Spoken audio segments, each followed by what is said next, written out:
Peu importe les raisons, mais nos élites ont trahi les valeurs de la propre République, dont ils utilisent le mot à chaque instant pour ne pas dire France, parce que la France est un peu vulgaire, la France est déjà trop identitaire, ils parlent tout le temps de République, mais ils trahissent en permanence les valeurs de la République. On est dans un renversement total, et je pense qu'il est temps d'offrir une résistance, parce que voter, ça ne sert à rien si ceux qui tiennent les juridictions, les universités, les médias, continuent à imposer un diktat. Même celui qui sera élu, à un moment sera obligé d'obéir parce que la société continuera à être complice. Si un souverainiste, qu'il soit néo ou ancien souverainiste, arrive au pouvoir, des forces extrêmement puissantes vont se déchaîner contre lui.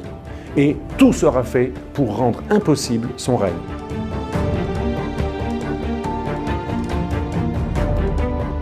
Bonjour Alexandre Delpar. Bonjour. Merci d'avoir accepté notre invitation. Alors vous êtes géopolitologue, docteur en histoire contemporaine et vous êtes aussi l'auteur de plusieurs ouvrages sur les relations internationales et sur la géopolitique.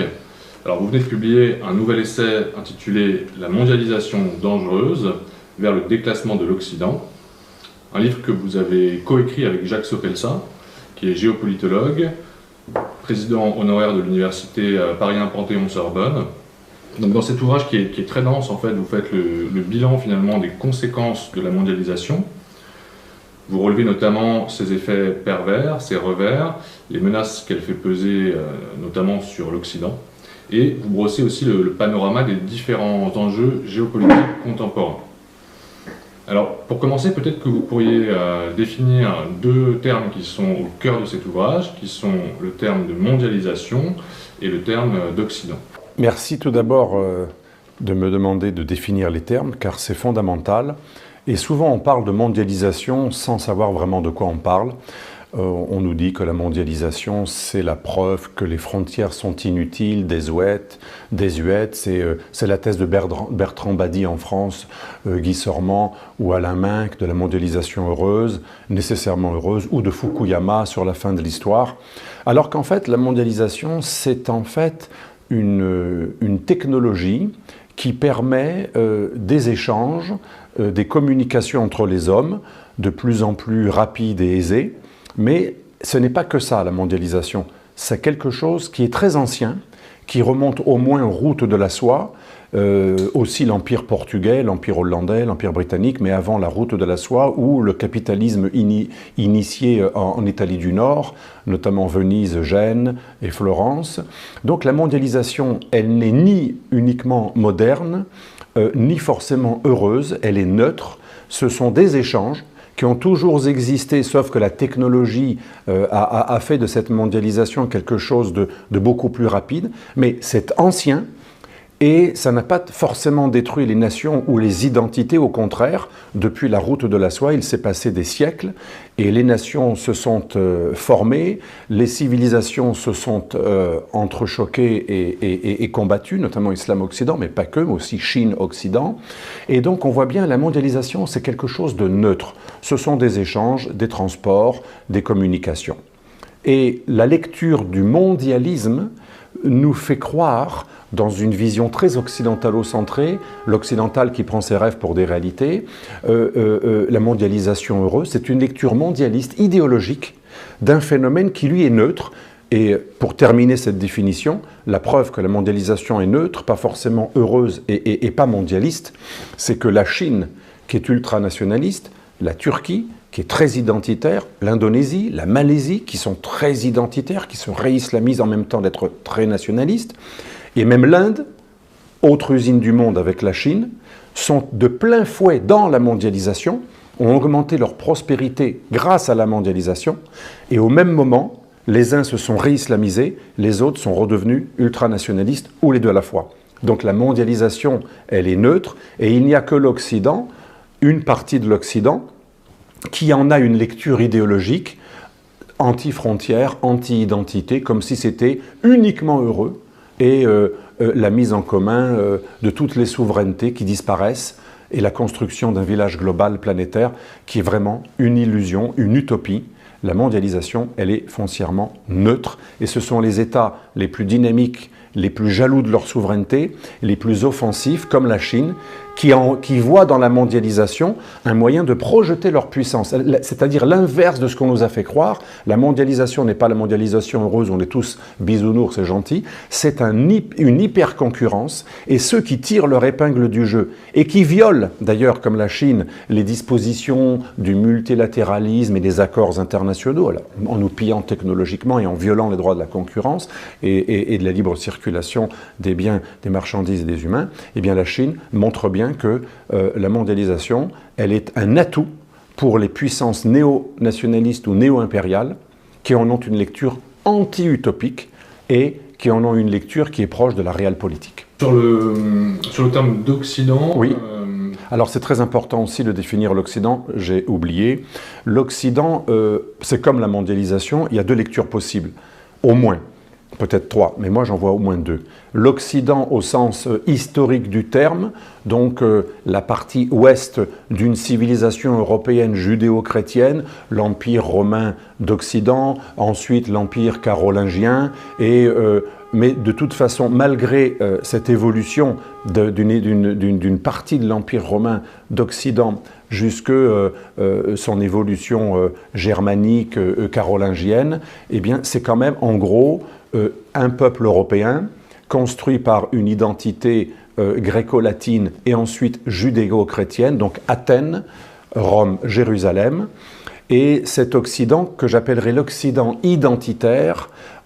Dans une autre définition qui suit la première mais qui est plus large, on pourrait mettre, si on définit l'Occident comme Rome, Athènes, Jérusalem, donc la pensée grecque, le droit romain et le monothéisme judéo-chrétien, juif puis chrétien qui apporte la morale du décalogue, ancêtre lointain finalement d'une partie de nos valeurs actuelles, droits de l'homme, démocratie, etc., et sacralité de l'individu, on pourrait presque englober dans l'Occident même le monde post-byzantin, c'est-à-dire tous les peuples européens judéo-chrétiens. Dans la seconde lecture du mot Occident, qui est une lecture anglo-saxonne, moderne, héritée en partie de la guerre froide, l'Occident se limite à des pays, comme le dit Samuel Huntington lui-même, qui reprend finalement la définition de Brzezinski, cet Occident non identitaire.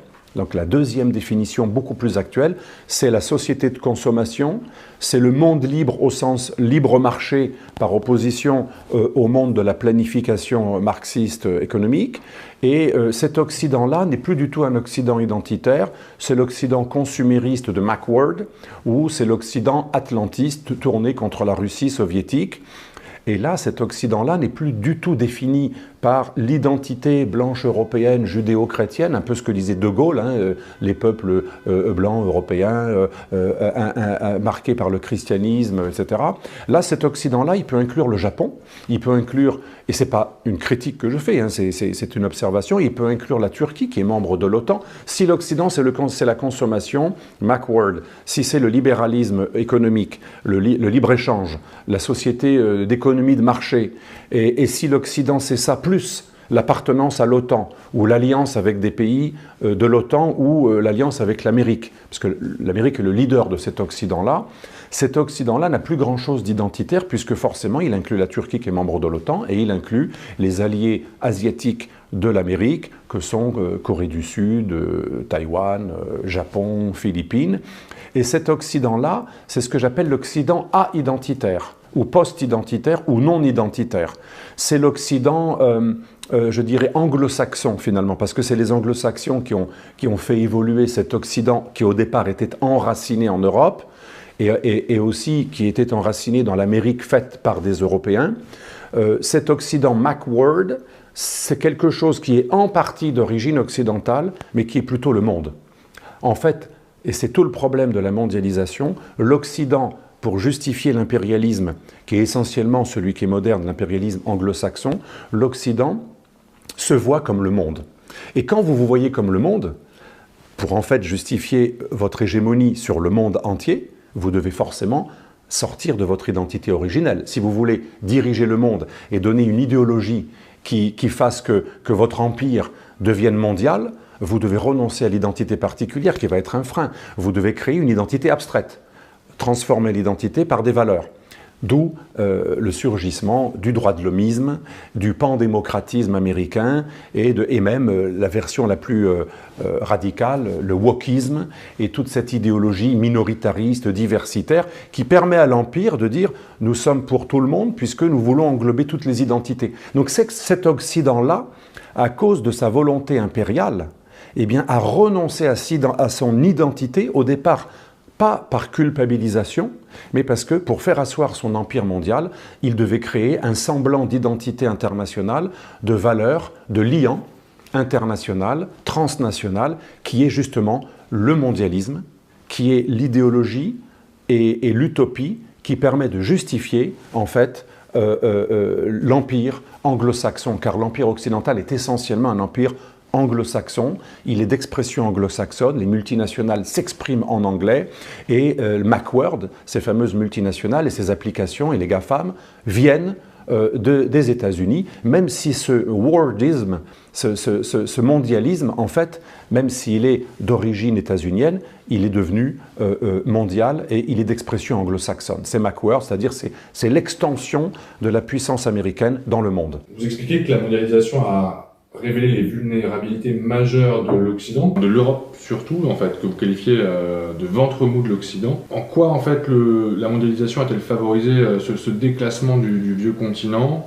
Quels sont les principaux effets pervers de la mondialisation pour les Européens ? Pour les Européens, ce n'est pas la mondialisation en tant que telle qui est un effet pervers, parce que comme je l'ai dit tout à l'heure, la mondialisation, si on la définit comme les grands spécialistes la définissent, c'est quelque chose d'assez neutre, dont la Chine nationaliste ou la Turquie nationaliste réussissent à tirer leur épingle du jeu, puisque c'est un champ de concurrence dans lequel ceux qui sont jaloux de leurs intérêts réussissent à projeter leur puissance.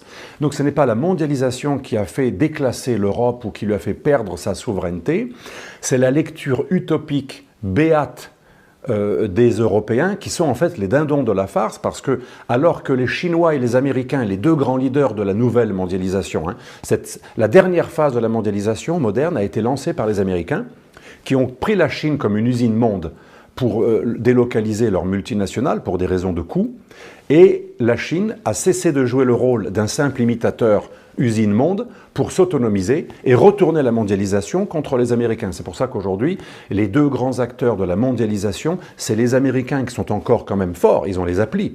Ils ont pratiquement tous les systèmes de paiement, les applis et une monnaie. Donc la mondialisation, elle est quand même américaine et anglo-saxonne, et d'expression anglo-saxonne, c'est Macworld, mais de plus en plus, un outsider, la Chine, a sinisé la mondialisation, puisque aujourd'hui elle en est un des maîtres, et si la Chine le veut, elle peut couper l'économie mondiale si elle cessait de produire pour le monde. Donc cette mondialisation anglo-saxonne a été récupérée par la Chine. Entre les deux, il y a l'Europe qui, elle, contrairement aux États-Unis qui au départ étaient tout à fait conscients que le mondialisme était une superstructure, une lecture idéologique dont ils n'étaient pas dupes, puisqu'ils l'ont créée pour justifier leur volonté de puissance impériale. Donc l'Amérique, elle est travaillée entre ceux qui ne sont pas dupes de ce mondialisme et de cette mondialisation heureuse qui est une lecture qui permet de justifier leur impérialisme. Et de l'autre côté, il y a l'Europe qui n'est pas du tout impériale au sens américain, qui est plutôt un bout de l'empire, mais des marches ou un protectorat ou une colonie de cet empire américain. C'est pas moi qui le dis, c'est Brzezinski, le grand stratège Brzezinski. Il définit l'Europe comme les marches de l'empire ou comme un protectorat du nouvel empire romain qu'est l'Amérique. Donc comme l'Amérique, elle est impériale, elle est quand même encore plus ou moins acteur de cette dynamique, tandis que l'Europe l'a subi. L'Europe en est le dindon de la farce parce que l'Europe n'a pas produit le mondialisme pour justifier sa propre volonté de puissance.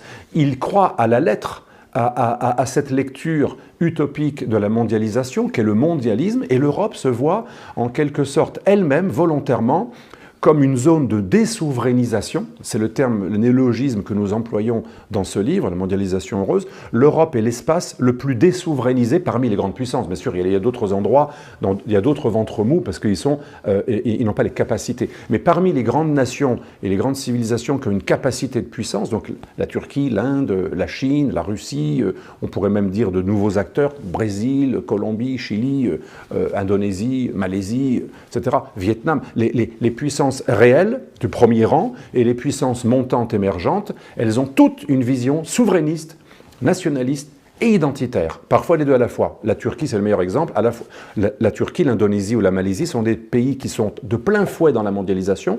Ils ont augmenté leur prospérité grâce aux échanges de la mondialisation, mais ils en ont une lecture nationaliste.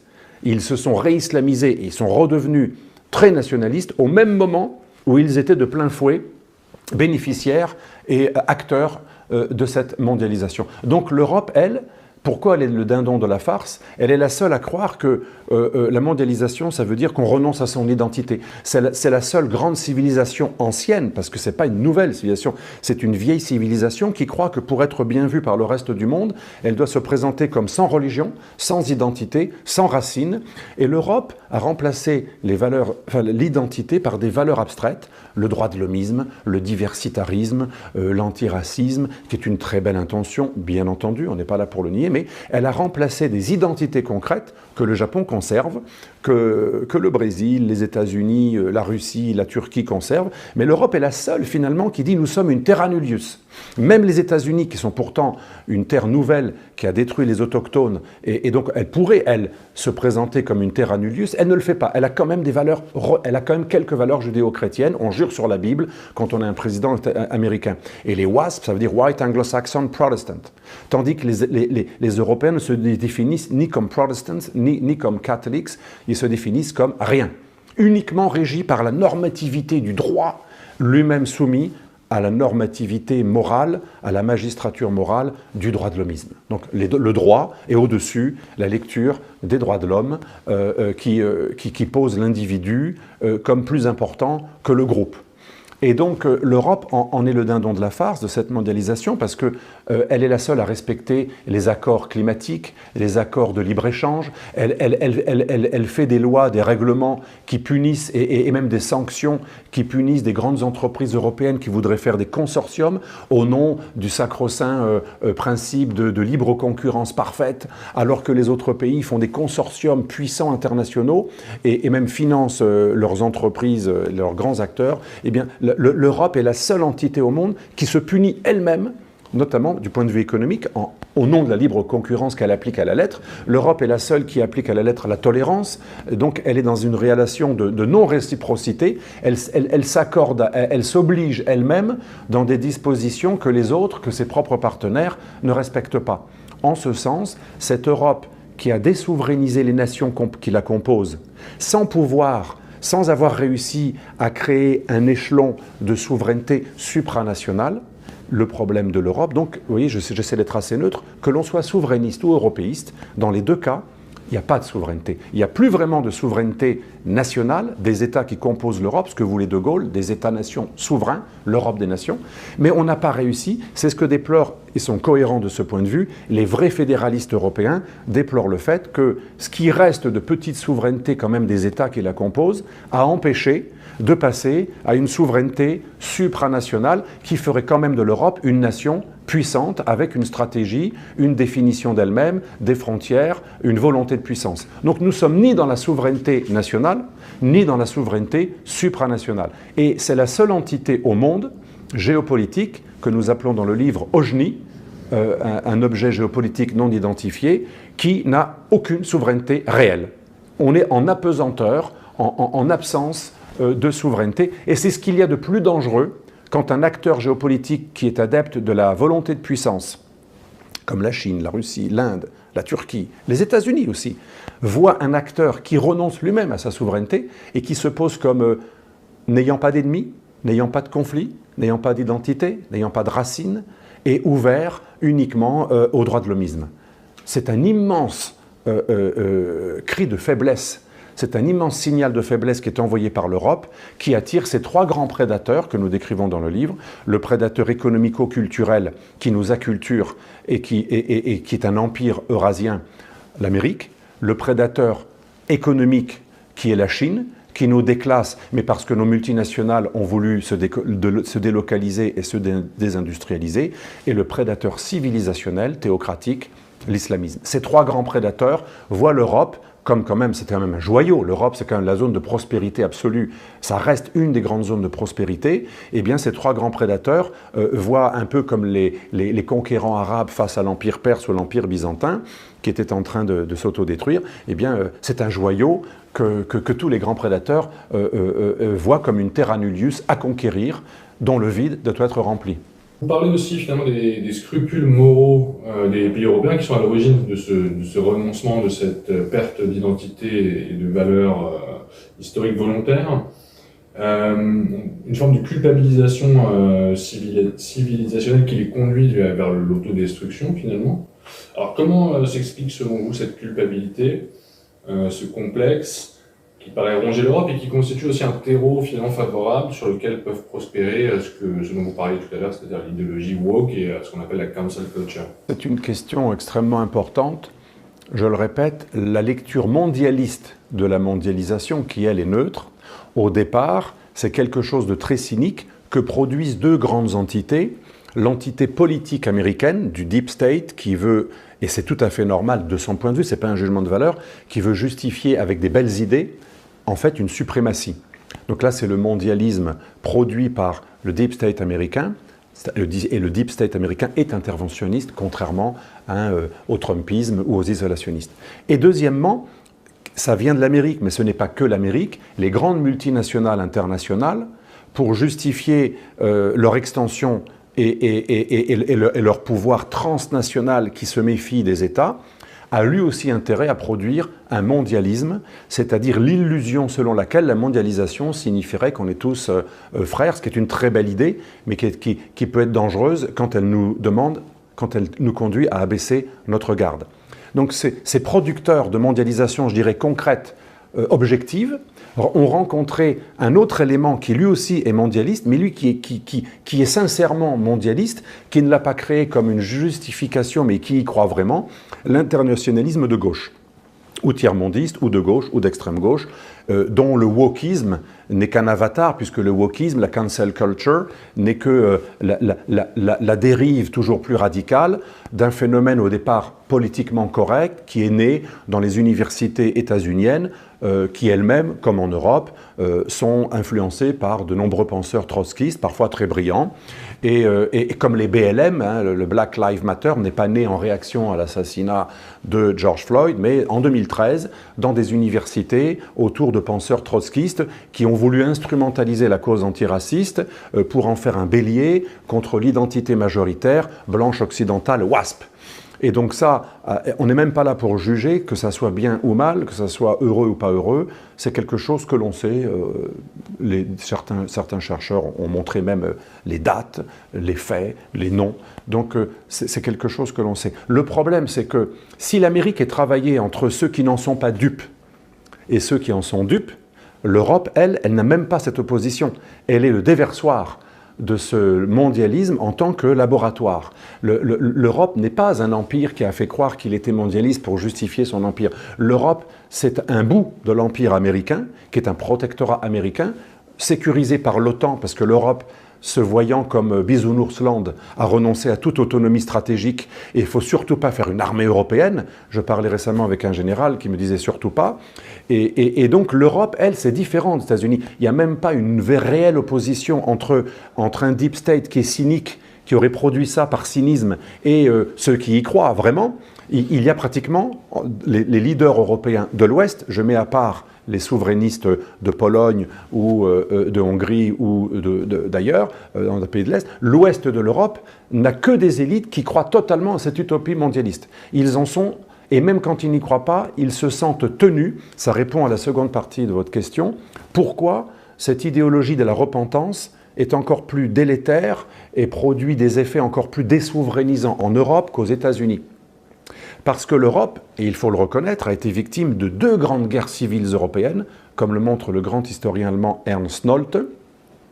Et ces grandes guerres civiles européennes, la première qui était une hécatombe effroyable, et la seconde qui a montré l'horreur du nazisme, comme on le sait, le nazisme n'a pas été vaincu uniquement par les États-Unis, ça c'est le mythe, mais c'est surtout les Russes soviétiques, communistes, qui par 30 millions de morts et par un sacrifice des vies absolument incroyables que seul un totalitarisme peut produire, a réussi à bloquer le premier totalitarisme. Donc l'Europe est marquée par l'idée selon laquelle elle est coupable, elle est munichoise dans le meilleur des cas et elle est nazie dans le pire des cas. Pour ne pas que reviennent ces vieux démons, eh bien, il faut que la pensée anti-souverainiste, la dévitalisation du nationalisme, le discrédit du patriotisme soient maintenus. L'Europe croit elle-même en l'idée selon laquelle elle ne peut expier ses fautes parce qu'elle serait presque naturellement nazifiante. Dès que l'Européen serait un peu souverain, il risquerait de revenir vers le nazisme, ce qui est complètement stupide, puisque le nazisme, historiquement, est un empire qui a agressé ses voisins et qui est totalement anti-souverainiste. Mais la magie, l'intelligence, l'ingénierie sociologique et idéologique très performante des militants wokistes aujourd'hui, politiquement corrects hier et gauchistes internationalistes, 68ards ou trotskistes ou autres, c'est d'avoir réussi à instrumentaliser cette douleur horrible de la Seconde Guerre mondiale, cette charge émotionnelle terrible qui reflète la prise de conscience de l'horreur de la Shoah, eh bien, ces coquins, ces ingénieurs du discours ont réussi à faire croire à l'Européen que tant que l'Européen reste un peu identitaire, quelque part, entre l'identité européenne et le nazisme, il n'y aurait qu'une différence de degré.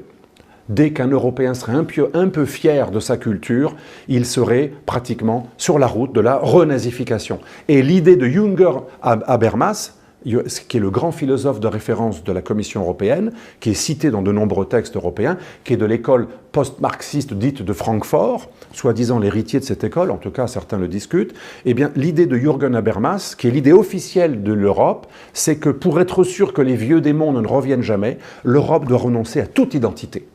Ce qui est totalement aberrant, puisqu'en fait, l'obstacle au nazisme, c'était les patriotes. Ne croyons pas que M. Moulin, dans la Résistance, n'a vu venir que des mondialistes. Non, ils étaient patriotes, la plupart étaient patriotes, même les gens de gauche. Et beaucoup de gens de l'Action française, donc aujourd'hui classés très à droite, étaient des grands résistants. Donc ça se saurait si c'était le mondialisme qui avait vaincu le nazisme. Mais les mondialistes, qu'ils soient des multinationales ou McWorld, ou d'extrême gauche, ou politiquement corrects, ont réussi à convaincre l'Européen que l'Européen a un ADN nazi. Et ce n'est pas Delval qui le dit, c'est le grand philosophe juif allemand, Léo Strauss, qui en 1953, moi ça m'a toujours frappé, dans Droit naturel et histoire, Léo Strauss, le grand philosophe allemand, juif, mais devenu américain, qui est la référence d'une partie d'ailleurs des conservateurs américains, qu'est-ce qu'il dit? En tant que juif qui a fui le nazisme, il dit « J'ai bien peur que tous ceux qui voudront gagner un débat, tous ceux qui voudront disqualifier l'adversaire », il pensait déjà à la gauche moraliste et totalitaire, il disait « Ils vont utiliser la charge émotionnelle de la Shoah pour utiliser la douleur du peuple juif », ce qui est la vraie, à mon avis, la vraie forme d'antisémitisme, le vrai manque de respect envers les morts de la Shoah, c'est de les déterrer en permanence pour gagner un débat. Et il disait, la réductio ad Hitlerum, expression qu'il a inventée, va servir à disqualifier systématiquement un adversaire, même s'il n'a rien à voir avec le nazisme. Il dit même un jour, un chien qui dérangera son maître sera traité d'Hitler. Et donc ce livre, moi, m'a marqué, Droit naturel et histoire, Léo Strauss, 1953, bien avant la prise de conscience de la Shoah, qui était une prise de conscience tout à fait légitime, il dit attention, certains utiliseront cette charge émotionnelle parce que ça a vraiment existé et c'est vraiment l'horreur de l'horreur, la concentration de l'horreur, sans faire de jeu de mots. Eh bien, il disait, ça va être instrumentalisé par tous ceux qui voudront détruire leur adversaire et les discréditer. Et l'Europe, elle est vraiment le laboratoire de cette ingénierie du discours qui a voulu utiliser une arme sémantique terrible, la réductio ad Hitlerum, pour discréditer toute forme d'appartenance identitaire. Il n'y a pas un autre endroit au monde. Seule l'Europe a comme valeur des valeurs non identitaires. Et quand vous êtes dans la non-identité, le reniement, parce que le veuille ou non l'Européen, qu'il le veuille ou non, il est dans une identité. L'Europe, ce n'est pas l'Amérique dont les autochtones ont tous été massacrés. Non, c'est un pays, c'est une civilisation qui est très ancienne avec des pays qui ont plus de 1500 ans, comme la France ou l'Angleterre. Donc cette Europe-là donne un signe de faiblesse parce que tout le monde sait que c'est faux, qu'elle n'a pas d'identité. quand vous dites quelque chose dont tout le monde sait que c'est faux, eh bien, les gens le prennent comme un reniement. Et un reniement, ça veut dire un signe de faiblesse. Et un signe de faiblesse, c'est quoi? C'est tentateur. Vous expliquez aussi qu'il existe quand même un mouvement de réaction parmi les pays européens, où une partie des populations qui sont touchées de plein fouet par les revers, les effets pervers de la mondialisation, veut finalement retrouver sa souveraineté. Un phénomène qui s'est aussi matérialisé aux États-Unis avec l'élection de Donald Trump, ou en Grande-Bretagne avec le Brexit. Alors comment est-ce que vous voyez les choses évoluer? Est-ce qu'on doit s'attendre aussi éventuellement à une exacerbation des tensions au sein des pays occidentaux, entre les citoyens qui veulent un retour à davantage de souveraineté, et ceux qui au contraire souhaitent davantage de globalisation, et qui estiment que la réponse aux principaux défis mondiaux ne peut passer que par justement une délégation de pouvoir accrue aux entités supranationales? Alors, l'Europe aurait pu être sauvée par une entité supranationale européenne si celle-ci avait assumé l'histoire et l'identité de l'Europe.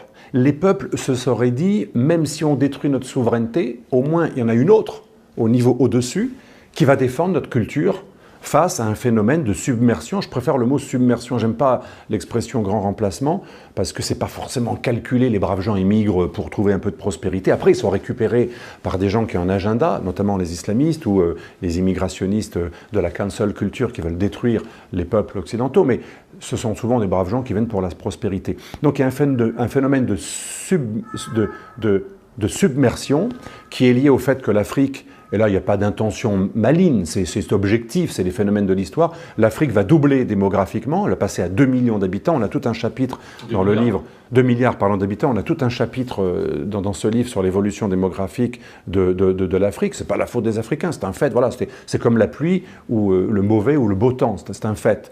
Et au même moment, ceux qui veulent faire de l'Europe un laboratoire du mondialisme n'ont pas intérêt à ce que l'Europe règle son problème de vieillesse par une renatalité de leurs autochtones, parce que ça c'est un thème identitaire qui est même lié, pour beaucoup de démographes, c'est un thème d'extrême droite. Le natalisme, c'était la bataille della famiglia de Mussolini qui faisait, il avait toujours des batailles sur la bataille du blé, la bataille de la natalité, il disait faites plein d'enfants. Et Erdogan dit faire plein d'enfants, et les totalitaires souvent qui ont besoin de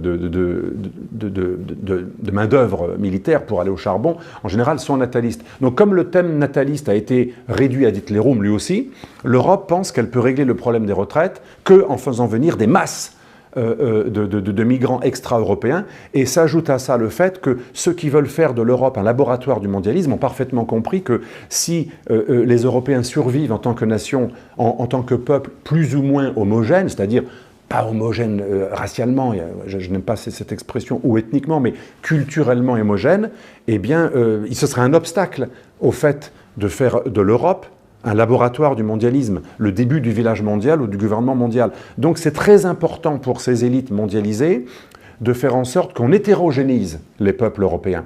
Et ils ne lâcheront pas le morceau. Et je réponds mieux à votre question, si des souverainistes qui existent en Europe réussissent à faire venir au pouvoir des gens comme Zemmour ou maintiennent au pouvoir des gens comme Orban en Hongrie, Zemmour en France ou Le Pen ou même Dupont-Aignan, n'importe quel souverain, ou même un Barnier qui est en train de faire croire qu'il est devenu un souverainiste, pourquoi pas, c'est possible, peut-être qu'il a totalement changé, mais peu importe, si un souverainiste, qu'il soit néo ou ancien souverainiste, arrive au pouvoir, des forces extrêmement puissantes vont se déchaîner contre lui. Et tout sera fait pour rendre impossible son règne. Alors ce que je dis, ce n'est pas pour décourager les Zemmouriens qui croient qu'un nouvel Orban est en train de surgir en France. Ce n'est pas ça. Le but, ce n'est pas de démoraliser ou de dire qu'ils ont tort, etc. Mais objectivement, les forces du mondialisme qui sont les plus puissantes en Europe, parce que je répète, l'Amérique est mondialiste par cynisme pour cacher son nationalisme impérial. Donc, il y a une vraie opposition aux États-Unis entre des Trumpistes, hein, les patriots, et les wardistes, hein, les mondialistes. En Europe, il n'y a même pas cette opposition. À part en Europe de l'Est, en Europe de l'Ouest, il y a une domination totale des élites mondialisées ou mondialistes. Et même la droite en France, ou la droite en Belgique, ou la droite dans la plupart des pays d'Europe de l'Ouest, c'est une droite qui ne remet pas en question le tabou migratoire. Même les Brexiteurs anglais, rappelez-vous, pourquoi ils ont réussi, par un discours presque xénophobe, à motiver des Anglais à être pour le Brexit? Parce que leur xénophobie était homologable. Elle était tournée contre les Blancs européens de l'Europe de l'Est, polonais, qui concurrençaient les plombiers anglais. Et c'est pour ça que ça a marché, le discours très anti-étranger, on nous impose une concurrence déloyale. Rien n'a été fait, par contre, pour détruire le lobby islamiste ultra-radical pakistanais qui est en train de ronger la société anglaise et qui appelle des braves migrants, parce que moi je ne pense pas que le migrant a un ADN de dangerosité, pas du tout, même s'il est musulman. Mais le problème c'est qu'on confie ces migrants à des organisations islamistes qui, elles, ont comme agenda d'empêcher leur assimilation et même leur intégration en faisant un noyau dur d'islamisation. Eh bien même l'Angleterre des Brexiteurs n'a pas osé défier le lobby islamiste qui a pignon sur rue en Angleterre. Parce que l'idée de l'Européen, quel qu'il soit, même l'anglais patriote, c'est qu'on ne peut rien dire contre l'allogène. L'allogène a toujours raison puisque c'est un ancien colonisé et donc le fils de l'ancien colonisateur a toujours tort. Donc on peut s'en prendre aux Blancs, parce que le Blanc est diabolisé en tant que tel aujourd'hui, alors qu'en fait les Slaves étaient eux-mêmes des esclaves, des empires turcs ou tatars, mais ça on ne le rappelle même plus. Cette idée, cette essentialisation du Blanc comme un peuple bourreau, explique ce Brexit qui s'est tourné contre les Blancs européens, mais pas du tout contre une submersion démographique et idéologique de pays comme le Pakistan, qui sont en train de détruire la civilisation anglaise de l'intérieur. Et ça passe comme une lettre à la poste. On le voit bien donc en Europe, les forces de la mondialisation heureuse, que j'appelle le mondialisme, que j'oppose à la mondialisation neutre, ont décidé de changer les populations, parce que c'est logique, tant qu'il y aura des autochtones, ils seront récupérables par la zémorisation des esprits, ils pourront redevenir patriotes et ils pourront redire on ne veut plus être un laboratoire des multinationales, du wokisme et du mondialisme anglo-saxon qui a échappé d'ailleurs à son créateur. Ils pourront résister. Par contre, s'ils sont définitivement hétérogénéisés, en fait, c'est pour ça que je parle d'eugénisme ethnique. Jadis, les eugénistes ethniques, c'était les nazis. Ils voulaient faire des expériences sur une racialisation, sur une amélioration du peuple de manière raciale, parce qu'ils voulaient blanchir et même germaniser, et sélectionner le plus possible les Germains et éliminer ce qui n'était pas tout à fait germain. Là, on a un autre eugénisme racial, sauf qu'il est à l'envers, mais ça reste un eugénisme racial, c'est le Mélenchon qui parle de créolisation. Moi, j'aime beaucoup les peuples créoles. Mais ils sont créoles, c'est objectif. Mais ceux qui veulent créoliser, c'est les gens qui veulent faire des expériences raciales.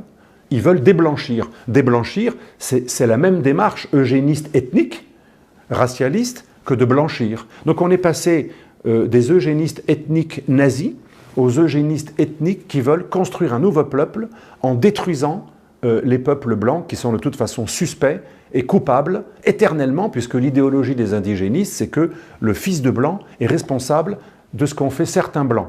Ce qui est complètement fou, puisque je le disais tout à l'heure, les peuples slaves, leur nom même vient du mot esclave, ils n'ont jamais été esclavagistes, mais ils ont été mis en esclavage pendant pratiquement 1000 ans, si on compte les Tatars, si on compte la piraterie en Méditerranée, qui concernait aussi les Balkans, et si on compte bien sûr l'Empire turc.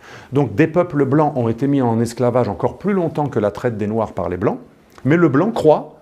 Je parlais récemment à une jeune militante wokiste, elle était étonnée, je lui disais, vous savez qu'il y a des blancs qui n'ont pas été esclavagistes.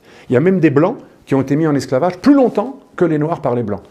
Elle n'avait jamais entendu dire que des Blancs avaient été, non pas esclavagistes, mais victimes de l'esclavage. Et quand je lui parlais des pirateries barbaresques qui ont fait que Alger était la capitale du modèle économique de l'esclavagisme, que quand les Français ont pris Alger, la Casbah d'Alger était une réserve d'esclaves que les Européens devaient racheter à prix fort, sinon ils restaient esclaves, et les femmes esclaves sexuelles, prisonnières du harem. Le modèle business des pays d'Afrique du Nord, c'était la piraterie barbaresque, où on prenait en otage des mécréants. La Méditerranée était constamment attaquée, les villages de toute l'Europe du Sud étaient constamment pillés, et jusqu'à la Finlande et à l'Angleterre, la piraterie barbaresque était un fléau esclavagiste, dont le modèle business était l'esclavagisme.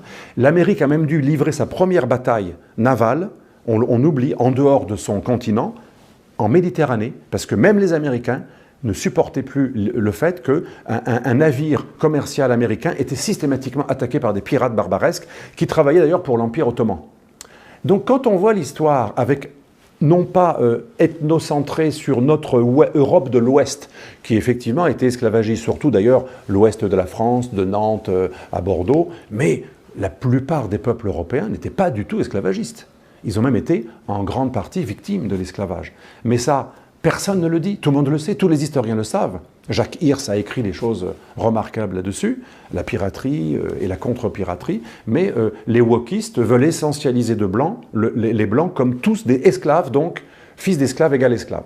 Et donc, fils d'anciens colonisés égale néocolonisés. Cette idéologie est extrêmement dangereuse, et j'ai bien peur que l'Europe, qui adhère de manière plus progressive que les États-Unis, parce que c'est venu des États-Unis, je pense qu'elle va l'appliquer de manière encore plus radicale quand elle l'appliquera, parce que contrairement aux États-Unis, il y a une Amérique profonde qui est presque à 50% trumpiste, donc qui est totalement opposée à ce modèle.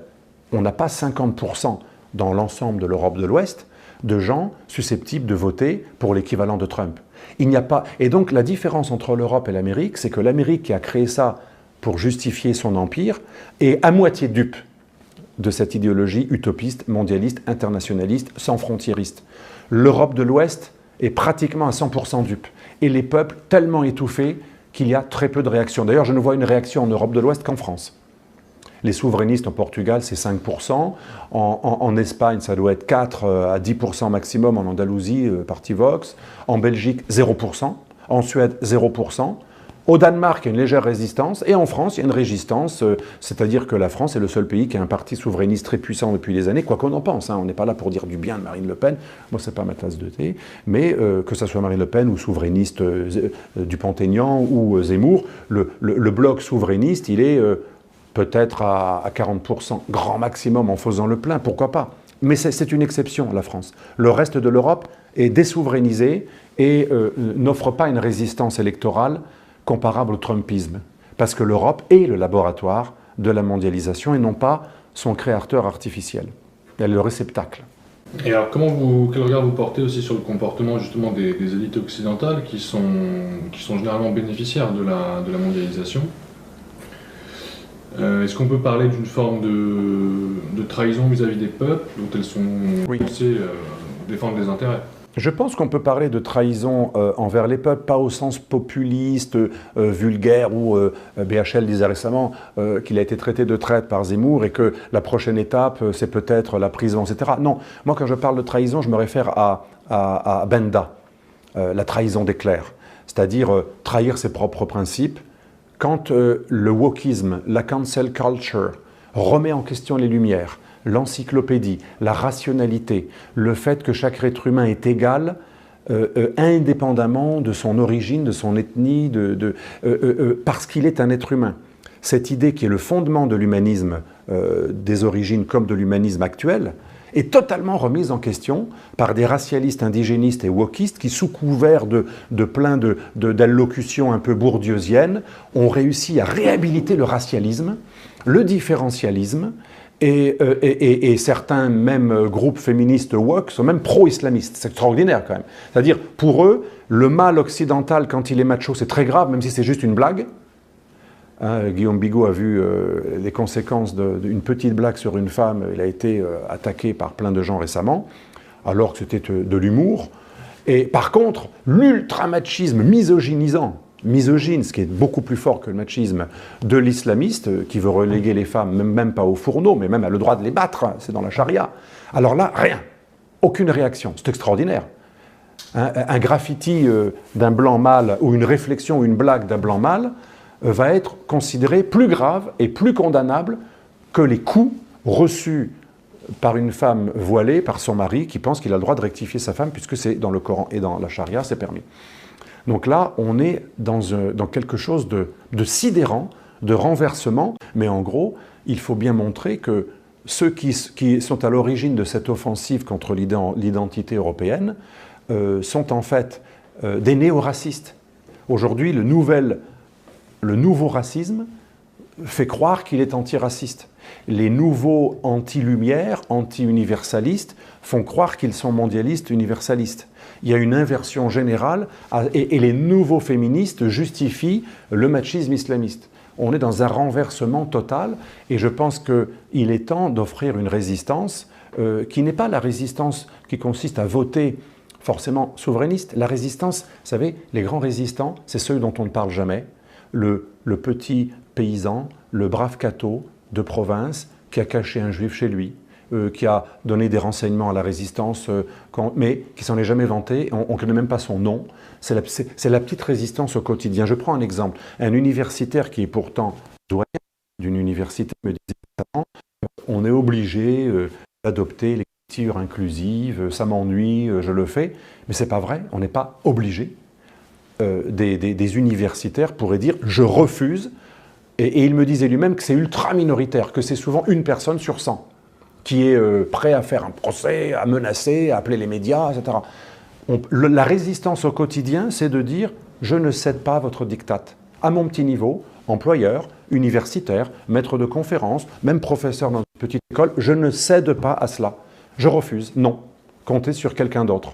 Eh bien, cette résistance-là, c'est la plus importante, avant même le vote. Parce que voter, ça ne sert à rien si ceux qui tiennent les juridictions, les universités, les médias, continuent à imposer un diktat. Même celui qui sera élu, à un moment sera obligé d'obéir parce que la société continuera à être complice. Nos élites ont trahi les valeurs de la propre République dont ils utilisent le mot à chaque instant pour ne pas dire France, parce que la France est un peu vulgaire, la France est déjà trop identitaire, ils parlent tout le temps de République, mais ils trahissent en permanence les valeurs de la République. Et aujourd'hui, pourquoi nos élites wokistes dominent l'Occident?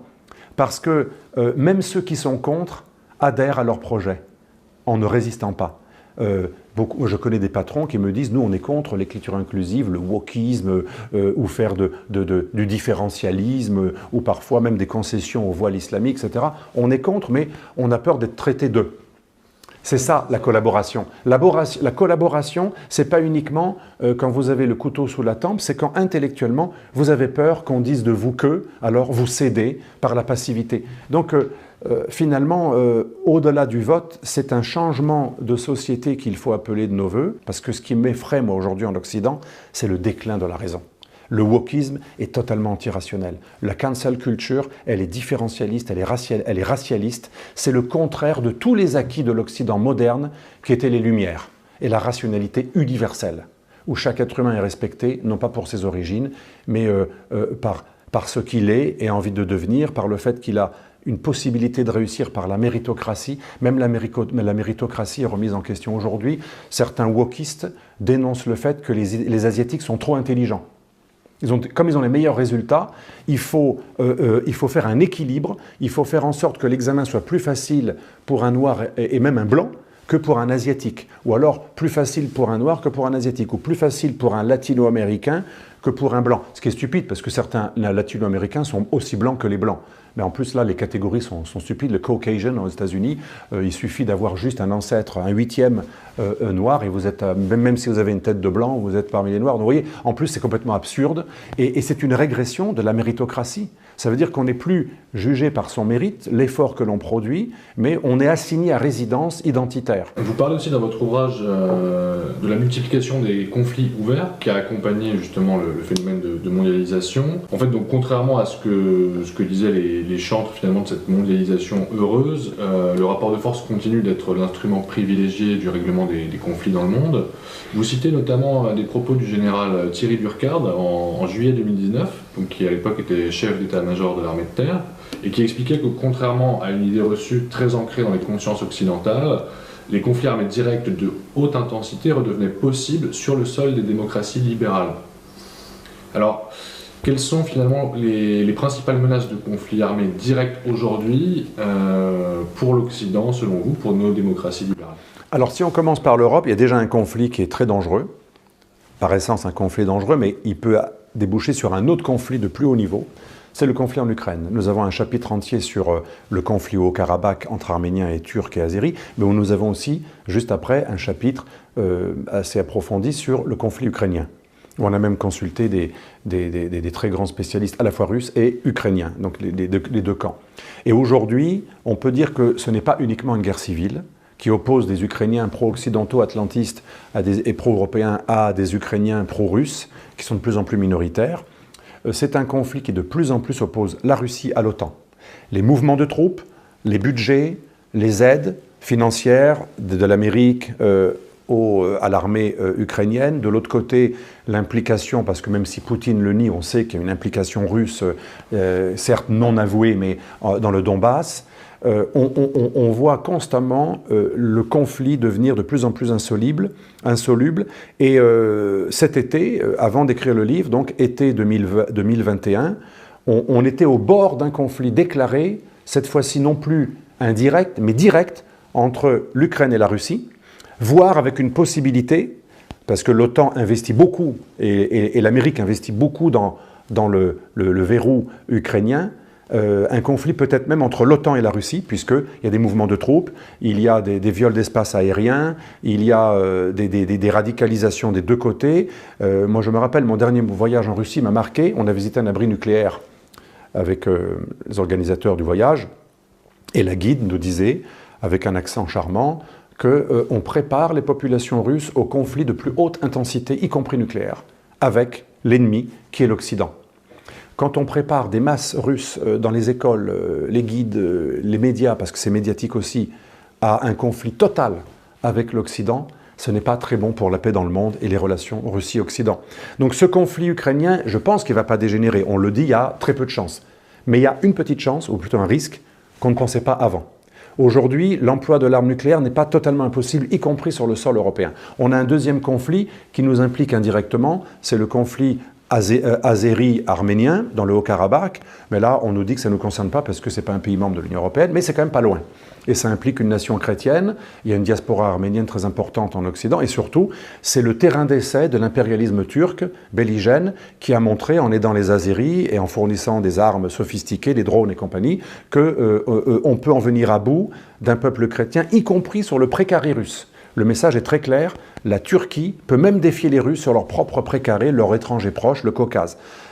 On a un troisième conflit qui, lui, peut nous concerner plus directement, c'est le conflit entre la Turquie et 2 à 3 pays membres de l'Union européenne. La Grèce et Chypre, c'est clair, on a un chapitre entier sur la guerre de l'eau, la Méditerranée orientale, où la Turquie veut saisir des réserves de gaz offshore dont elle se sent privée puisque les accords de Lausanne qui ont créé la Turquie moderne avaient donné la part belle des îles et de la mer Égée à la Grèce, puisque la Turquie, elle, était compensée par un gain territorial. On avait donné un peu plus d'eau à la Grèce, un peu plus de territoire à la Turquie. Aujourd'hui, elle le conteste, puisque depuis les années 2005-2009, on a trouvé plein de gaz et de pétrole offshore, et la Russie et la Turquie, qui a une faiblesse majeure, elle est un territoire de transit pour le pétrole et le gaz, mais elle n'a pas d'énergie en hydrocarbures, elle a de l'eau, notamment Tigre et Euphrate, mais elle n'a pas l'énergie. Donc elle ne veut pas uniquement être un terrain de transit, elle veut être aussi détenteur d'énergie pour son développement. Et là, d'un point de vue turc, c'est légitime, mais d'un point de vue grec, c'est une agression, puisque la Turquie veut remettre en question les frontières entre la Grèce et la Turquie, et se saisir d'îles ou acquérir des zones exclusives économiques qu'elle n'a pas le droit d'avoir, parce que le droit international est très clair, il y a des frontières maritimes et terrestres, et la Turquie a droit à certaines portions de la mer Méditerranée orientale, mais une grosse partie est à la Grèce. Et à Chypre, la Turquie n'a aucun droit, puisque normalement, Chypre est considéré comme territoire de l'Union européenne, occupé illégalement par la Turquie dans 37% du nord. Donc la Turquie n'a aucun droit à Chypre, et pourtant, elle va engager ses navires militaires pour faire peur aux Italiens. Je parle du conflit 2018-2019. L'entreprise italienne Eni, qui avait un contrat légal de forage dans le sud de Chypre, a été empêchée par l'armée turque, manu militari, de continuer une exploration, ce qui est assez incroyable. Et la France s'est sentie menacée parce qu'il y a Total juste à côté de la zone de forage offshore Eni, l'Ente Nazionale Idrocarburi, la grande entreprise italienne, il y a l'entreprise Total. Et à côté, il y a les Américains et les Anglais. Américains et Anglais n'ont pas été menacés. Les Turcs ne sont pas fous. L'Italie a été menacée parce qu'on sait qu'elle a plein d'intérêts en Libye, qu'elle négocie avec les Turcs et elle n'avait pas trop intérêt à riposter. Ce n'est pas uniquement qu'elle avait peur, c'est qu'elle n'avait même pas intérêt parce qu'elle dit, bon, on va être compensé ailleurs en essayant de faire un deal avec les Turcs pour la Libye. Et donc la Turquie menace ouvertement, et elle occupe Chypre, elle menace les frontières et les intérêts nationaux de la Grèce, 2 pays européens. Elle menace les intérêts économico-pétroliers de l'Italie, qu'elle a menacé militairement. L'Italie était traumatisée par cette intervention. L'Europe n'a pas bougé. Et quatrièmement, elle menace indirectement la France, puisque la France est visée aussi par les appétits de puissance en Méditerranée orientale, offshore pour le gaz. Mais en même temps, elle menace la France aussi en Libye, puisque en Libye, il y a eu un accrochage, comme vous le savez, entre des navires militaires turcs et des frégates françaises qui ont été illuminés, c'est-à-dire c'est la phase juste avant le tir. Ça a été un scandale. L'ambassadeur a été convoqué. Il a fait d'ailleurs une prestation au Sénat très intéressante qu'on peut regarder sur Internet. Donc il y a vraiment des... Et en plus, la Turquie finance l'islamisme radical dans toute l'Afrique du Nord, les frères musulmans, mais aussi l'islamisme djihadiste Daesh et Al-Qaïda, dont elle utilise des djihadistes comme mercenaires, qu'elle envoie un peu partout. Et cette Turquie finance aussi de nombreuses organisations en Europe qui incitent à la non-intégration, à la non-assimilation et même au séparatisme. Un peu comme l'Algérie, dont l'ambassadeur vient de dire que les Algériens doivent se mêler de politique française pour le compte de l'Algérie, ce qui est une ingérence inacceptable dans un pays souverain. Donc, on a un conflit possible avec la Turquie, provoqué directement par des jeux d'intérêt et de puissance en Europe. Et n'oublions pas qu'il y a aussi le EastMed, un gazoduc européen qui part du Proche-Orient et d'Israël et de Chypre et qui va vers les Balkans. On a un EastMed, c'est le grand projet européen d'un gazoduc offshore qui est menacé par la Turquie qui a dit « votre gazoduc, il se fera si on veut et si on obtient une rectification des frontières maritimes ». Donc la Turquie agresse des pays membres de l'Union européenne, mais aussi le grand projet cher à l'Union européenne, EastMed. Ça fait quand même pas mal de choses, en plus de faire de l'ingérence dans tous les pays européens en incitant les Turcs à devenir des ennemis intérieurs de leur pays d'accueil au lieu de les inciter à respecter le pays d'accueil. Donc une guerre avec la Turquie est possible. Et enfin, je vois l'évolution du Maghreb avec inquiétude. Si l'islamisme continue à ronger les sociétés maghrébines et si cet islamisme rencontre un nouvel islamisme, un nouveau nationalisme revanchard, c'est un peu l'attitude de l'Algérie en ce moment, qui n'arrête pas de demander plus de repentance, d'accuser la France de crimes de guerre et qui fanatise ses citoyens contre leur propre pays, parce qu'on a la première communauté étrangère en France, c'est les Algériens, même si beaucoup sont français et ont perdu la nationalité algérienne. C'est extrêmement grave ce que fait l'Algérie. Donc un conflit n'est pas impossible dans le futur avec un des pays du Maghreb. Et enfin, pour l'Occident, en dehors de l'Europe, si on va en Asie, il y a un conflit très possible, très possible, presque inévitable, entre les États-Unis d'une part et la Chine autour de Taïwan. Et là, on revient dans le chapitre de mon livre consacré aux multinationales et à l'économie digitale. Taïwan possède la plus grande entreprise de semi-conducteurs de puces. Les fameuses puces sans lesquelles l'économie digitale ne fonctionne pas. La Chine a déjà les terres rares, 90%. Fondamentale pour l'économie digitale. Si la Chine prend Taïwan, non seulement elle prend une place stratégique d'un point de vue maritime, stratégique et militaire, mais en plus pour les flux de communication, un lieu aussi stratégique, voire plus que Singapour et le détroit de Malacca, mais en plus, elle aurait le monopole quasi total de tous les composants qui permettent à l'économie moderne de fonctionner, l'économie digitale. Elle peut asphyxier l'économie mondiale une fois qu'elle aura Taïwan, qui a le monopole des semi-conducteurs. C'est extrêmement grave, et l'Amérique peut-elle livrer cette guerre? Elle en a les moyens militaires, mais va-t-elle vouloir perdre des centaines de milliers d'hommes pour Taïwan? Va-t-elle risquer de bloquer toute l'économie mondiale? Parce que s'il y a une guerre avec la Chine, elle est intelligente. Sun Tzu, il vous conseille de ne pas faire la guerre pour gagner la guerre. La Chine ne va pas forcément déclarer la guerre, mais elle peut asphyxier l'économie mondiale et couper un certain nombre de fournitures dont nous sommes radicalement dépendants. Et c'est ça le problème de la mondialisation voulue par les multinationales. C'est une mondialisation qui nous a financiarisés, qui nous a désindustrialisés, parce qu'on a méprisé ces peuples en disant ils vont produire pour nous tout ce qui est polluant. C'est pour ça qu'on n'a pas de terres rares, parce que les pressions écologiques nous empêchent d'exploiter des terres rares qu'on peut trouver en Occident, mais qui sont une catastrophe écologique. Et donc on a méprisé ces peuples, les Indiens et les Chinois vont produire pour nous, mais on gardera le contrôle. Sauf que la Chine s'autonomise, et elle a récupéré la mondialisation, et elle nous tient totalement. On n'est même pas sûr de gagner une guerre comme celle de Taïwan, parce qu'on n'ira pas très loin pour la livrer. C'est même pas sûr qu'on la déclare. Donc aujourd'hui, la Chine est tellement dans une logique qui nous a rendus dépendants, qu'elle peut nous livrer une guerre sans la livrer militairement. La stratégie chinoise, si on veut bien la comprendre, c'est une stratégie du jeu de Go, qui n'a rien à voir avec la stratégie des échecs et maths. Des échecs. Dans le jeu de Go, on va vaincre l'ennemi de sorte qu'il soit tellement dépendant, encerclé, désorienté, subverti, que parfois il ne se rend même pas compte qu'il est vaincu, alors qu'il l'est déjà. Et en plus, ça permet même d'avoir une porte de sortie. Parfois, dans la logique du jeu de Go, on va même presque ne pas trop humilier l'adversaire, parce que ce n'est pas frontal avec une tuerie, un échec et mat, comme dans les échecs.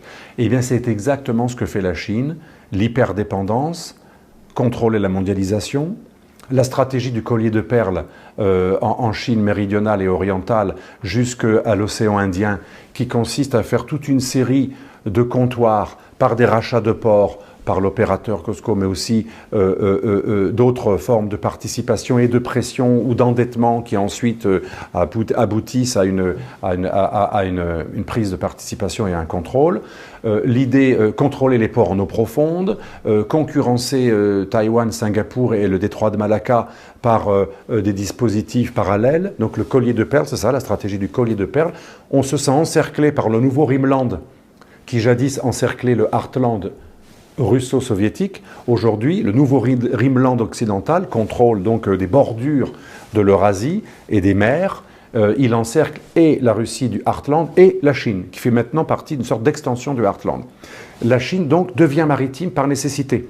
Elle est encerclée par un dispositif maritime, un sea power anglo-saxon, et elle veut se désencercler par la stratégie du collier de perles, mais aussi les routes de la soie du pôle Nord, les routes de la soie, en fait c'est BRI, le vrai nom, les routes de la soie eurasiatiques avec plein de ramifications par le Xinjiang, la Turquie, et les routes de la soie continentales qui vont jusqu'à l'Afrique, ainsi que les routes de la soie maritimes. C'est un abus en fait de langage, c'est-à-dire que par toute une série de réseaux de communication, de contrôle de ports et d'aéroports, et de ports en eau profonde, et de lieux et de places stratégiques, et de retournement de gouvernement dans des petits États-îles. Hein, on le voit dans tout le collier de perles, que ce soit l'océan Indien, la mer de Chine méridionale et orientale, et même l'Asie-Pacifique en général. Il y a toute une série d'actions, comme on l'a vu dans les Philippines, quand le président des Philippines a été retourné par les Chinois, qui ont utilisé son ras-le-bol du moralisme américain démocratique et en plus aussi des histoires de corruption pour le retourner. Il y a toute une série d'actions qui consistent à retourner des places stratégiques contre nous, ou, quand on ne peut pas, doubler. Il y a une île que l'on contrôle, et bien eux ils vont prendre le contrôle d'une île juste à côté. Il y a un port que l'on contrôle, et ils vont faire l'équivalent juste à côté. Une stratégie de long terme extrêmement habile. Les routes de la soie en plus ont un double emploi. Ça permet de développer économiquement le Xinjiang et le Tibet pour régler définitivement le problème de l'hétérogénéité qui est le vrai problème interne de la Chine, avec en plus une politique de déplacement de population pour siniser tout le monde. Donc la Chine a un véritable projet global, économique, civilisationnel, culturel. J'en arrive aussi au soft power, le soft power chinois par les instituts Confucius, mais aussi, moi je le vois, mes étudiants, on voit qu'ils obéissent à la loi qui leur demande d'être en quelque sorte de facto des espions ou des agents d'influence, parce qu'ils sont tous super patriotiques, pro-chinois. C'est pas comme le Français qui va cracher sur son pays quand il est ailleurs. Le Chinois, c'est l'inverse. On peut dire qu'il y a une stratégie profonde et multiforme, impressionnante, qui va risquer de déclasser et d'asphyxier l'Occident, parce qu'aujourd'hui, je le répète, le jeu de Go, c'est la stratégie de Sun Tzu, en fait, aussi. On livre une guerre sans avoir à tirer l'épée du fourreau, parce qu'on a encerclé, enfumé l'ennemi. Voire subversif, voire séduit, voire contournement aussi. Donc le jeu de Go, ça va permettre à la Chine de faire en sorte qu'il n'ait même pas à livrer la guerre, parce qu'on n'osera pas la livrer. On sera tellement asphyxié, encerclé, dépendant, que nous serons tous. C'est comme un géant qui a affaire à plein de petits nains autour de lui, mais qui ont mis des produits partout, un peu comme, vous savez, le géant avec les Lilliputiens. Il ne peut plus bouger parce qu'il a été progressivement attaché partout. Il a beau être le plus fort, il est complètement tenu. Il ne peut plus bouger ses propres membres. Et donc la stratégie de jeu de Go vise ni plus ni moins qu'une possibilité d'asphyxier totalement l'Occident, qui sera obligé de se rendre. Alors, pour faire face à cette stratégie multiforme de long terme avec beaucoup d'investissements, il faudrait l'équivalent en face. Or, ce n'est pas possible. L'Occident est divisé durablement entre l'Europe et les États-Unis, et entre Europe, États-Unis, Russie. l'Occident est hétérogénisé, prisonnier par ses propres mythes utopistes, culpabilisé identitairement par le cancel culture et le politiquement correct, et totalement dépendant à cause de l'avidité de ces multinationales qui ont joué le jeu des Chinois, c'est-à-dire nous rendre durablement dépendants de tout ce qui est fabriqué en Chine. Alors effectivement, il y a de quoi s'inquiéter. Une riposte est possible, mais il est déjà très tard, et malheureusement, je ne vois pas la riposte aujourd'hui enclenchée véritablement avec l'équivalent de la politique d'asphyxie chinoise. Vous consacrez plusieurs pages à la Russie dans votre livre, à travers différents chapitres. Vous parlez justement de la façon dont les États-Unis et l'Alliance Atlantique de l'OTAN finalement ont poussé petit à petit la Russie dans les bras de la Chine à travers à la fois une politique de sanctions et un agrandissement de l'OTAN jusqu'aux frontières russes. Quel regard vous portez sur ce rapprochement entre Chine et Russie? Est-ce qu'il est viable? Est-ce qu'à long terme, finalement, les intérêts de la Russie ne sont pas plus proches en réalité de ceux de l'Occident? Alors, cette question de la Russie, de ses rapports avec l'Occident et avec la Chine est fondamentale.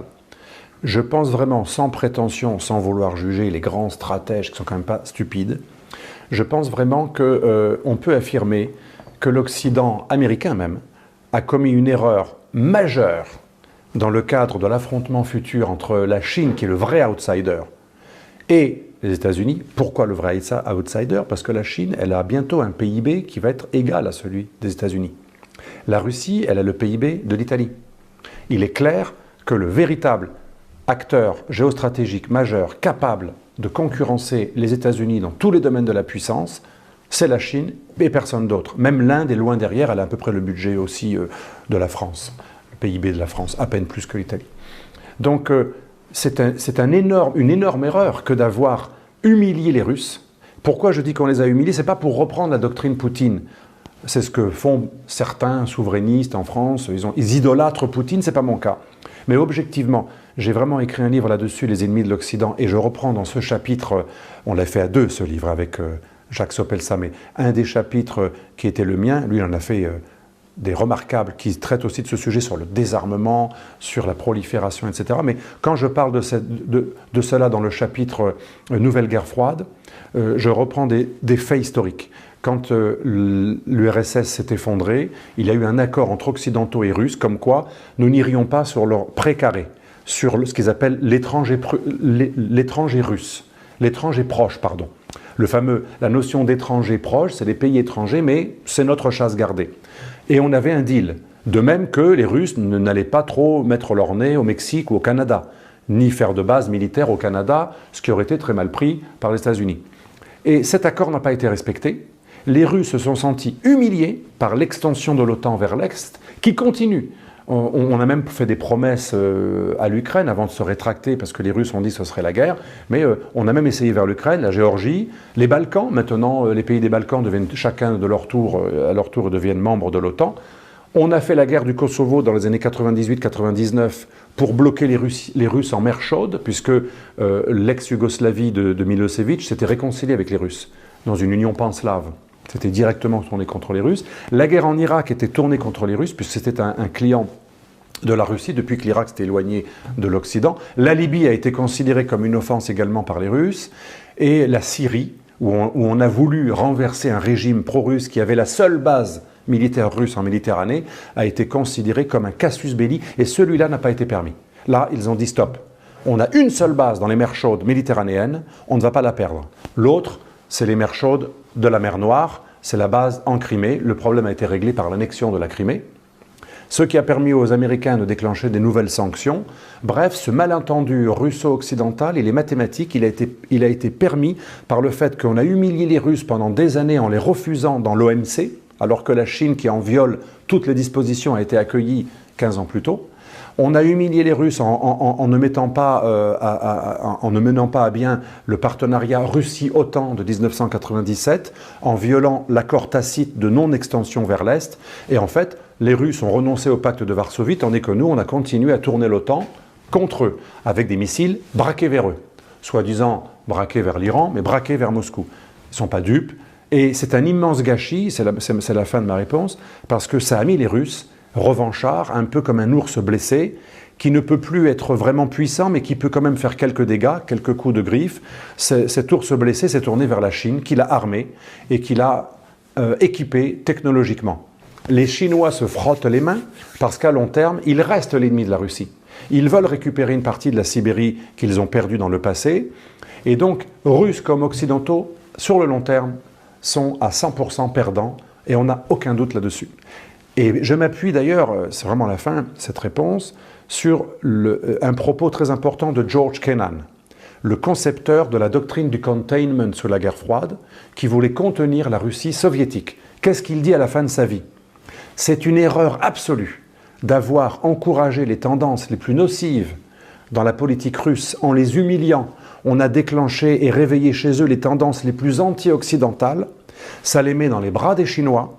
Et ça va renforcer la Chine, qui va bénéficier de la technologie russe, et ça ne va que nuire aux intérêts occidentaux, car nous avions tout intérêt à ne pas endiguer la Russie, mais le communisme.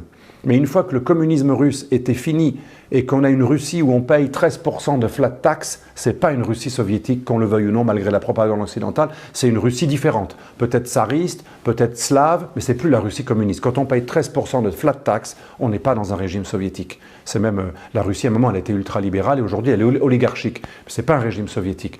Et on a la même civilisation. Et George Kennan, le concepteur de la doctrine de l'endiguement de la guerre froide, de l'OTAN, lui-même dit que c'est une erreur d'avoir exclu la Russie, car il disait c'est le communisme soviétique qu'il fallait endiguer, pas la Russie en tant que nation. Donc si George Kennan le dit, c'est quand même pas la position d'un russophile ou d'un anti-américain. C'est l'un des plus grands stratèges que l'on étudie à l'école de guerre et auquel on se réfère encore aujourd'hui chez les historiens et les penseurs de l'OTAN. Donc c'est un immense gâchis, et la Chine se frotte les doigts parce qu'elle va pouvoir défier l'Occident, et elle a réussi à dévier les deux composantes de la civilisation euro-occidentale. Ce que j'appelle le bloc euro-occidental, c'est le bloc slavo-orthodoxe, le poumon Est, et le bloc catholico-protestant, le poumon Ouest, que Samuel Huntington lui-même voyait comme distinct, mais quand même, à l'origine, c'est la même civilisation. La Chine est très contente du fait que l'Europe, nain stratégique, protectorat américain, soit durablement coupée de la Russie, ce qui empêche le continent eurasiatique d'être indépendant et de faire un pôle qui puisse résister à la Chine. Aujourd'hui, la Chine n'a pratiquement, on l'a vu tout à l'heure pour la dépendance industrielle et technologique, on le voit aussi de ce point de vue. L'OCS, qui a réuni stratégiquement la Russie et la Chine, est fantastique pour la Chine et une très très mauvaise nouvelle pour les peuples euro-occidentaux qui sont durablement divisés, et de même qu'il y a une guerre civile européenne entre l'Allemagne impériale nazie et le reste de l'Europe, et avant la Première Guerre mondiale, donc 2 fois des guerres civiles européennes qui nous ont détruits et affaiblis psychologiquement et démographiquement, parce que ça traumatise des guerres civiles, et après vous perdez le goût à la vie. À mon avis, la démographie européenne, si elle est si vieillissante, c'est aussi lié à la culture de la haine de soi, qui est la conséquence de ces guerres civiles. Et de l'autre côté, eh bien, on a une Eurasie qui aujourd'hui est devenue à moitié contrôlée par la Chine, puisque l'OCS va bénéficier à la Chine, qui est tellement puissante qu'elle va finir par acheter et par contrôler la Russie. La Russie, il faut le voir, c'est un pays qui est très puissant dans quelques domaines de technologie et parce qu'il a de l'énergie, mais avec le PIB de l'Italie, vous n'allez pas très loin dans la domination de cette mondialisation. Parce que l'enjeu, c'est quoi? C'est dominer la mondialisation. C'est pas la détruire. Ceux qui veulent détruire la mondialisation, je sais que vous voulez parler de la démondialisation aussi, ça me permet de faire la transition. L'enjeu, c'est qui va dominer la mondialisation? L'Occident ou la Chine? Aujourd'hui, c'est la Chine, et les analystes sont presque unanimes là-dessus. La dernière partie de cet entretien porte sur la démondialisation, la post-mondialisation, dont vous avez parlé dans le dernier chapitre de votre livre. Donc vous plaidez en fait pour cette démondialisation qui serait une transformation des échanges économiques, financiers et humains. Alors est-ce que vous pouvez nous expliquer ce que recouvre ce concept pour vous, et en quoi cette démondialisation pourrait permettre de corriger les effets pervers que vous avez analysés dans ce livre? Alors la démondialisation serait possible, ce n'est pas l'altermondialisation ou l'anti-mondialisation, c'est être un peu moins dépendant de l'externe. En gros, c'est ça. Ce n'est pas la suppression. C'est pour ça qu'à un moment, je dis je préfère post-mondialisation. La mondialisation étant entendue dans la définition anglo-saxonne, mais dans sa définition neutre, on ne peut pas la supprimer, on peut la domestiquer et on peut faire en sorte de tirer son épingle du jeu. Comment ? En relocalisant au moins les industries ultra-stratégiques, celles qui peuvent nous rendre tellement dépendants que nous serions asphyxiés si la Chine le voulait. Là, c'est extrêmement important et on n'est pas sur le chemin. La réindustrialisation, elle est fondamentale. Thatcher et Reagan, qui ont des mérites par ailleurs, mais qui ont été les acteurs de la financiarisation, nous ont fait vraiment, nous ont pas rendu service. Ils nous ont joué un sale coup, puisque en se disant on va juste faire de la financiarisation, on va laisser les usines mondes, Chine, Inde et bientôt Bangladesh, etc., produire pour nous. On a vu les résultats, ça a décimé les classes populaires européennes qui ont tous perdu leur job. Tous ceux qui travaillaient dans des usines lourdes, métallurgie ou autres, ont perdu leur job. Et ça explique aussi le vote Trump. Hein, c'est le prolétaire déclassé, certes qui vote pour un milliardaire, mais un milliardaire qui dit qu'il les comprend. Tandis que les autres s'en foutent totalement, on ne les comprend pas du tout, les accusent même d'être trop repliés sur eux-mêmes et de vouloir des murs pour les protéger d'autres travailleurs importés venus du Mexique ou d'ailleurs. Donc ça, c'est un énorme défi. Il faut donc relocaliser. Et nous avons un chapitre sur les défis éco-énergétiques. En fait, on pourrait même faire coïncider l'impératif écologique, mais pas dans une lecture décroissante de nos chers écologistes dont l'idéal de société, c'est des zadistes tout nus qui n'ont aucun instrument moderne et qui sont dans des camps, il faudra quand même aller au sud, hein, si possible, et qui veulent utiliser aucune modernité. Mais non, les décroissants, c'est pas viable la décroissance. Ce qui est viable, c'est une écologie réconciliée avec l'industrialisation ou avec la nouvelle industrie. Et c'est possible puisqu'on relocalise, c'est les circuits courts, c'est justement ce qui permet de moins polluer. Parce que ce qui pollue le plus, c'est les grands transports internationaux maritimes et pas que aériens. Donc les circuits courts, la relocalisation, ça va de pair avec la réindustrialisation, sachant que la nouvelle industrialisation, elle peut très bien se faire de manière responsable, éco-responsable, avec ceux qui veulent du charbon, les dernières générations, les moins polluantes, mais l'idéal c'est quand même de se décarboner, et les renouvelables, mais pas uniquement l'éolien, les renouvelables, mais pas dire non plus au nucléaire. Le nucléaire propre, ça existe, par exemple le thorium. Vous voyez, être un peu plus souple. On peut réconcilier une décarbonation, mais relative, c'est pas radical, on ne peut pas arrêter tout de suite. Donc il est temps qu'on aille vers une écologie responsable de la croissance, où on réconcilie croissance et écologie, et ça rime avec réindustrialisation, relocalisation, et aussi définanciarisation. Il faut que l'économie redevienne réelle et pas tributaire de spéculateurs financiers qui aujourd'hui font croire qu'une boîte purement digitale qui pèse rien, tout à coup elle vaut 10 milliards.